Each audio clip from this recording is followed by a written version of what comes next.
దాని పరిస్థితి ఆలోచిస్తుంటే నా గుండెలు అలసిపోతున్నాయి.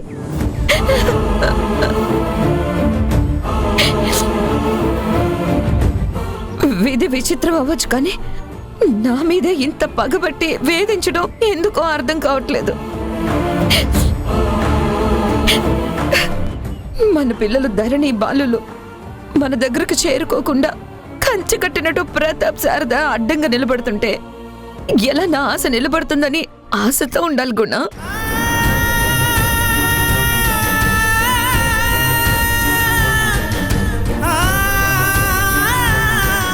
నువ్వు చెప్పేవన్నీ నిజం జనని, కానీ నీకెలా ధైర్యం చెప్పాలో, నిన్ను ఎలా ఓదార్చాలో కూడా నాకు అర్థం కావడం లేదు. జస్ట్ రిలాక్స్ అవ్వడానికి 4 మాటలు చెప్పడమే కానీ కాన్ఫిడెన్స్ ఇవ్వడానికి నా దగ్గర కరెక్ట్ అయిన మాటలు కనిపించడం లేదు. దేవుడే ఈ సమస్యలన్నీ పరిష్కరించాలి. అది ఆయన వల్ల తప్ప మరెవరి వల్ల కాదు. నాన్న, పంతులు గారు పిలుస్తున్నారు. పద జనని.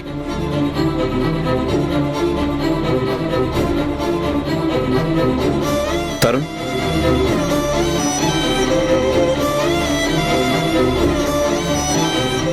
నువ్వు ఇక్కడే ఉండరా. మీ అమ్మతో ఏమైనా మాట్లాడు. తను ధరణి, బాలు, మధు గురించి ఆలోచిస్తుంది. కాస్త టాపిక్ డైవర్ట్ చేయి. లేకపోతే తను ఇంటికొచ్చిన ఆనందం లేకుండా ఆ థాట్లోనే ఫీల్ అవుతూ పండగ రోజు ఏడుస్తూ గడిపేస్తుంది.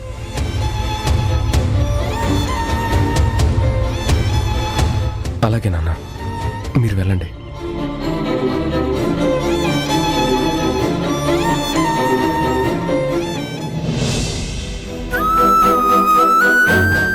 ఏంటమ్మా, ఎందుకు బాధపడుతున్నావు? పంతులు గారు చెప్పిన విషయాల గురించా? నీ నమ్మకాన్ని నేను కాదన్ను, కానీ ఇంకా ఈ కాలంలో కూడా పంచాంగాలు, శాసనాలు, పంతుల మాటలు అన్నీ 100% నిజం కావమ్మా. అమ్మమ్మ చేతస్థం అడిగేలా చేసింది, కానీ ఇప్పటి వరకు జరిగిన ఇన్సిడెంట్స్ని బట్టి చూస్తుంటే మనం చెప్పిన నిజాల్ని ఖచ్చితంగా వాళ్ళు ఆలోచనలోకి తీసుకుంటారమ్మా. ధరణి, బాలులేం చిన్నపిల్లలు కాదు కదమ్మా. నిజం కానిది ఎందుకు చెప్తారనే డిస్కషన్ వాళ్ళ మధ్య జరుగుతుంది కదా. మధు పరిస్థితి చూసి మధు అంత బలంగా ఎందుకుంటుందో వాళ్ళు అర్థం చేసుకోలేరా? త్వరలోనే అన్నీ సెట్ అయిపోతాయమ్మా. ఇష్యూస్ అన్నీ సెట్ అయిపోతాయి. డోంట్ వరీ అమ్మా. ఏమోరా, మీరు నాకు ధైర్యం చెప్పడానికి చెప్తున్నారు, కానీ నా మీద నాకే నమ్మకం కలగడం లేదు. నా మనసు భరోసా ఇవ్వడం లేదురా. మధుని చూసాం కదా, అదేలాంటి పరిస్థితుల్లో ఉందో. మనం ఇక్కడ పండుగ అనుకుంటున్నాం, ఈరోజు అది ఎలా ఉందో ఏంటో. హరి, అరే మధుని ఒకసారి చూడాలనిపిస్తుంది. ఒక సాయం చేస్తావా? ఏంటమ్మా, నేనేం హెల్ప్ చేయాలి? నన్ను ప్రతాప్ వాళ్ళ ఇంటికి తీసుకెళ్తావా? ఒక్కసారి దాన్ని చూడాలనుంది. ప్లీజ్, ఈ ఒక్క హెల్ప్ మాత్రం చేసి పెట్టరా.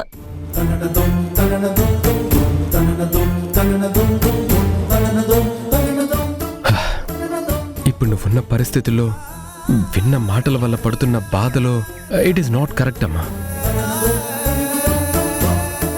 ఈ సిచ్యువేషన్లో ఎందుకమ్మా అక్కడికి వెళ్ళడం?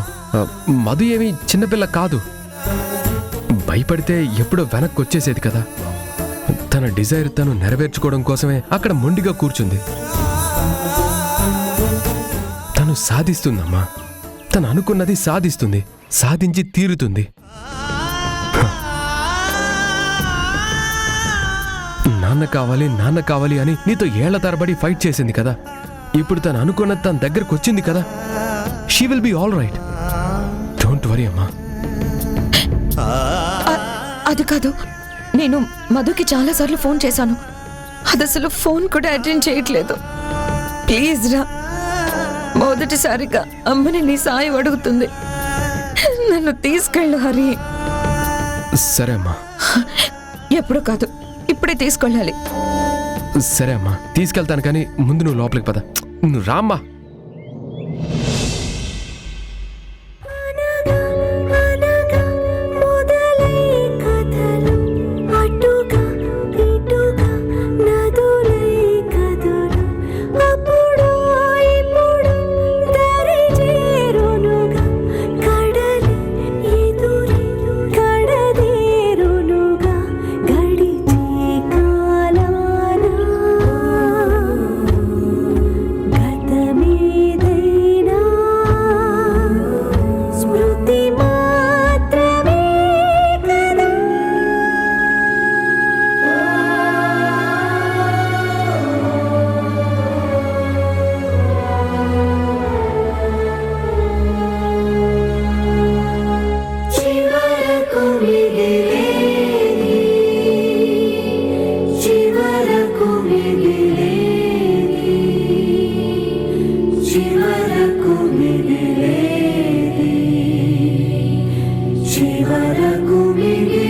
అరే రే ఉండరా, నేను కడతాను. నేను కడతాను, నాన్న. కాదు నాన్న, నేను కడతాను. మొదటి పండగ కదా, చాలా రోజుల తర్వాత. నువ్వు వెళ్ళి లోపల కూర్చో. సరే. Okay okay.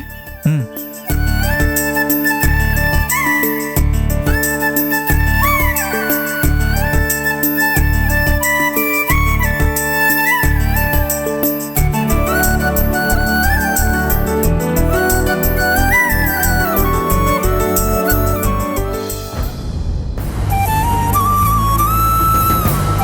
అక్క, పాపం మదక్కని చూడక్క.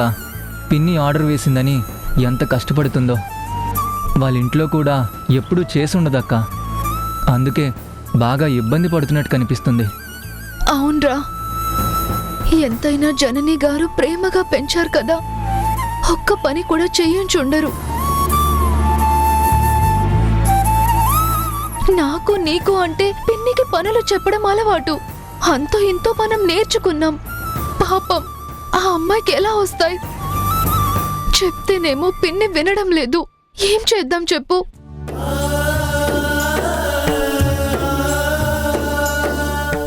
తనేమో నాన్న నాన్న అంటూ నాన్న కోసం వచ్చి మన ఇంట్లో ఉంటుంది.